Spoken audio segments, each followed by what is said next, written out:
জানা গেল জাতীয় বিশ্ববিদ্যালয়ের ফলাফল প্রকাশিত হওয়ার ক্ষেত্রে বিলম্ব হওয়ার কারণ।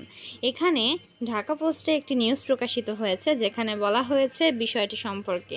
জাতীয় বিশ্ববিদ্যালয়ের অধীনে চূড়ান্ত পরীক্ষায় উত্তরপত্র প্যাকিংয়ের একের পর এক গাফিলতি এবং ভুলের কারণে ফল প্রকাশে বারবার বাধা সৃষ্টি হচ্ছে। এ অবস্থায় উত্তরপত্রের সঠিক প্যাকিং করার বিষয়ে কেন্দ্রগুলোকে কঠোরভাবে সতর্ক করেছে বিশ্ববিদ্যালয় কর্তৃপক্ষ। বিষয়টি সম্পর্কে বিস্তারিত জানব এখন। বিশ্ববিদ্যালয়ের পরীক্ষা নিয়ন্ত্রণ দপ্তর থেকে সম্প্রতি জারি করা এক নির্দেশনায় কেন্দ্রের অধ্যক্ষ এবং সংশ্লিষ্ট কর্মকর্তাদের উদ্দেশ্যে বলা হয়েছে, উত্তরপত্র বান্ডেল তৈরি করার সময় কোর্স কোড অনুযায়ী আলাদা প্যাকেট তৈরি করতে হবে।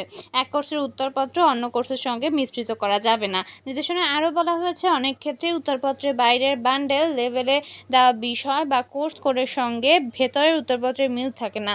এর ফলে পরীক্ষকদের উত্তরপত্র ফেরত পাঠাতে হয়, ফলে ফলাফল প্রস্তুত প্রক্রিয়া দারুণভাবে ব্যাহত হয় এবং ফল প্রকাশে দেরি হয়। বিশ্ববিদ্যালয়ের পরীক্ষা নিয়ন্ত্রক মোহাম্মদ এনামুল করিমের সই করা নির্দেশনায় উল্লেখ করা হয়, এ ধরনের ভুলের দায়ভার সংশ্লিষ্ট কেন্দ্রের অধ্যক্ষ এবং ভারপ্রাপ্ত কর্মকর্তাদেরকে বহন করতে হবে। এমন ভুল পেলে বিশ্ববিদ্যালয়ের আইন অনুযায়ী ব্যবস্থা নেওয়া হবে বলে হুঁশিয়ারি দেওয়া হয়েছে। এছাড়া রেজিস্ট্রেশন নম্বর সম্বলিত কোনো টপশিট উত্তরপত্রের সঙ্গে বা বান্ডালের ভেতরে রাখা যাবে না বলেও নির্দেশনায় স্পষ্টভাবে তা জানানো হয়েছে। পাশাপাশি পরীক্ষার্থীদের রোল নম্বর অনুযায়ী হাজিরাপত্র, স্বাক্ষরলিপি বিষয়ভিত্তিক আলাদা করে কভার পৃষ্ঠা যুক্ত করে বাধাই করে পাঠাতে হবে। কভারে অবশ্যই কেন্দ্রের নাম, কোড এবং কোর্সের নাম উল্লেখ করতে হবে।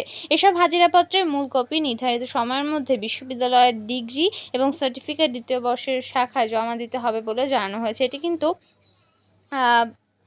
যতটুকু বোঝা গেল, জাতীয় বিশ্ববিদ্যালয়ের ফলাফল বিলম্বিত হওয়ার কারণে কিন্তু কারণ হচ্ছে উত্তরপত্রের ভুল প্যাকিং। এক্ষেত্রে সকল শিক্ষার্থীরা কিন্তু মাঝে মধ্যে হতাশায় পড়ে। তোমাদের ভর্তি পরীক্ষার ক্ষেত্রেও কিন্তু ফলাফল বিলম্ব হচ্ছে। তাও তারা বলেছে যে 23 থেকে 25 জুনের মধ্যে তারা ফলাফল প্রকাশ করবে। যদি ফলাফল সম্পর্কিত কোনো আপডেট আসে, অবশ্যই জানতে চাইলে আমাদের চ্যানেলটি সাবস্ক্রাইব করে আমাদের সাথেই থাকবে। ধন্যবাদ।